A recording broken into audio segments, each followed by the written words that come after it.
নমস্কার, আপনারা নিশ্চয়ই সুস্থ আছেন, ভালো আছেন। পর্ষদের আর্জিতে সাড়া সুপ্রিম কোর্টের। যারা দাগি নন তারা যেতে পারবেন স্কুলে, পরীক্ষা নিয়ে নতুন নিয়োগ বর্ষ শেষে। 26,000 চাকরি বাতিল মামলায় সুপ্রিম কোর্টে নতুন করে আবেদন করেছিল মধ্যশিক্ষা পর্ষদ। আর্জি ছিল যারা দাগি নন আপাতত তাদের চাকরি বহাল থাক। সেই আবেদনে সাড়া দিয়েছে আদালত। তবে শিক্ষকেরা স্কুলে যেতে পারলেও গ্রুপ সি এবং গ্রুপ ডি কর্মীদের ক্ষেত্রে পূর্ব নির্দেশই বহাল থাকবে। পর্ষদের আর্জিতে সাড়া দিল সুপ্রিম কোর্ট।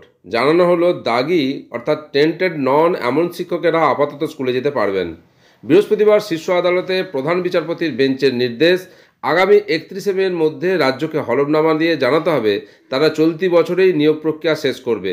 চলতি বছরের 31শে ডিসেম্বরের মধ্যে পরীক্ষা নিয়ে শেষ করতে হবে নিয়োগ প্রক্রিয়া।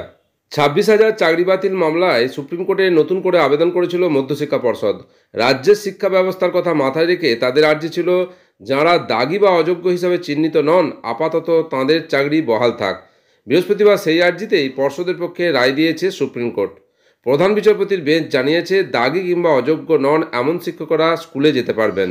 তবে 31শে মের মধ্যে রাজ্য এবং স্কুল সার্ভিস কমিশনকে নতুন নিয়োগ প্রক্রিয়া শুরুর বিজ্ঞপ্তি দিতে হবে।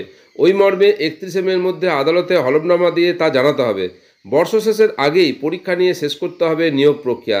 তবে এই নির্দেশ গ্রুপ সি এবং গ্রুপ ডি কর্মীদের জন্য প্রযোজ্য নয়, তাদের ক্ষেত্রে পূর্ব নির্দেশই বহাল থাকবে। আজকে সুপ্রিম কোর্টে যে আর্জি জানিয়েছিল মধ্যশিক্ষা পর্ষদ তাতে আংশিকভাবে সাড়া দিলেন সুপ্রিম কোর্টের বিচারপতিরা। সেই সম্পর্কিত খবর আপনাদের সঙ্গে শেয়ার করলাম। আপনারা সকলে সুস্থ থাকুন, ভালো থাকুন।